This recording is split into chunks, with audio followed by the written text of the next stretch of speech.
Video games! This E3 coverage is brought to you by Ting, mobile that makes sense. Hey guys, Nick and Tara here for Rev3 Games. It is day 2 of E3, which means that we just finished watching the Nintendo Direct press conference. Does, yeah. This was really exciting, I think especially for you, because they started off talking about Super Smash Brothers. Bookended it with Smash Brothers, which I always like. They showed off the new Mii characters, which seems to me like kind of a conservative middle step between actually giving us a Reggie character, which we all wanted. Now you can make a Reggie character or any other type of character and you can customize it, I guess. There's 3 subtypes of fighter and then 36 special moves that you could assign for per character, I guess. Yeah. Still trying to figure out how that's going to work. It's not totally clear. There's a gunner and a sword fighter and a brawler.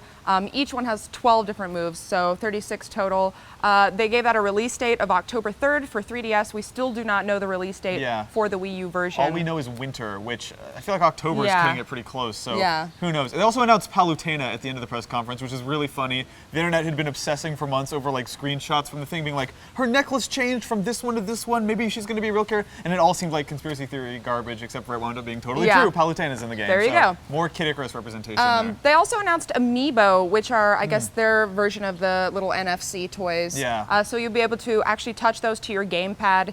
It'll sync data back and forth, so if you are playing a game and then you touch it to the gamepad, it'll actually impart that data into that little toy character, which is pretty cool. Yeah, seems like kind of a no-brainer move for Nintendo. Still not, it's not locked into one specific game is kind of the interesting thing. Like, it's going to work with Smash. They hinted it might work with Mario Kart 8 in the future and other games that are like the Yoshi game, I think, might incorporate it. Yeah, so Yoshi's Woolly World. This is freaking adorable. Golly. I was awing so much during this press conference. It seems like this is sort of more of a exploration-based game.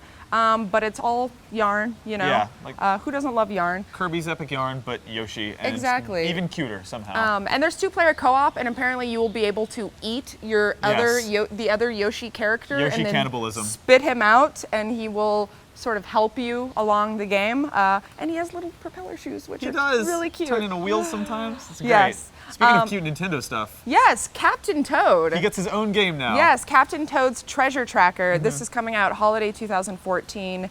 I have to imagine that's just a small downloadable thing. It doesn't seem like it could be a full disc-based thing. No, and they didn't really give any information on it whatsoever. I mean, it looks a lot like the Captain Toad minigames that were in Super Mario 3D World, so it seems like if you took those and blew them out and expanded them into their own thing. But hopefully that's a downloadable release, because I would totally drop 10 or 20 bucks. It just looks like it's done in the 3D World engine, super cute and gorgeous. Yeah, and a Toad game, finally. Toad's adorable.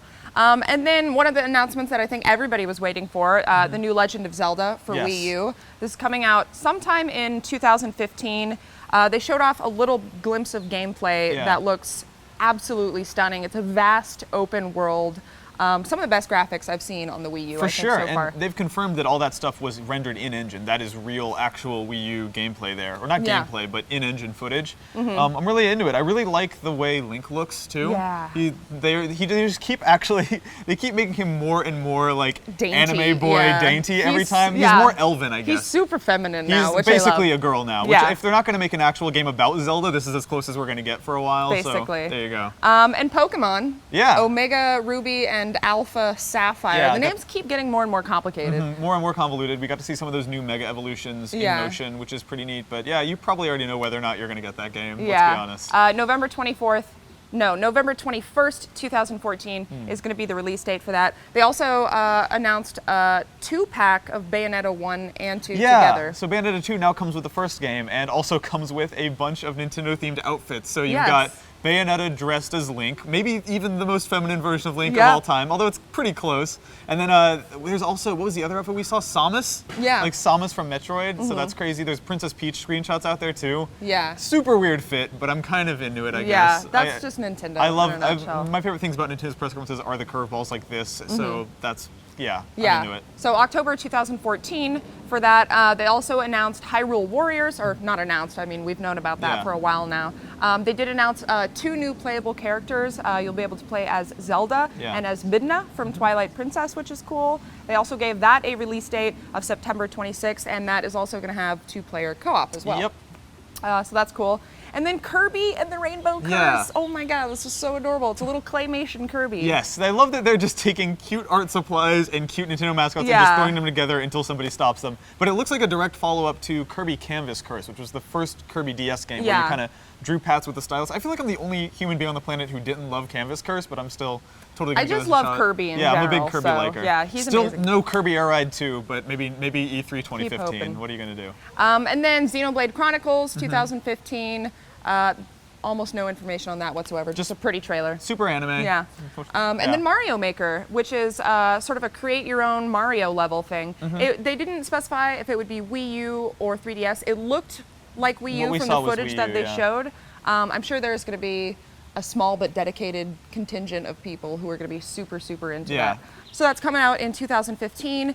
And then they ended the presentation, or the last, I guess, official game that they showed was this new IP, Splatoon, which is really interesting. It seems like a cool idea. It's really cool. So the idea is that you are painting levels. It's like a 2-on-2 deathmatch thing, all about painting levels. And the areas you've painted, you can turn into a squid and jump through. First of all, let's talk about how great the name Splatoon is, because you're splatting paint and you're a platoon. It's a great portmanteau. Yeah. But then it's also just, I love it. I love the idea of finally seeing Nintendo do a truly new IP. Like, they could have made this a Mario game, like put that in there somehow, but it's a thing that they're trying that is actually totally legitimately new, and it looks like it moves really nicely. It does. It seems like an oddly strategic game, considering how like cute and cartoonish it is. Although I guess that applies to almost every Nintendo game ever. Right. But it is 4 versus 4.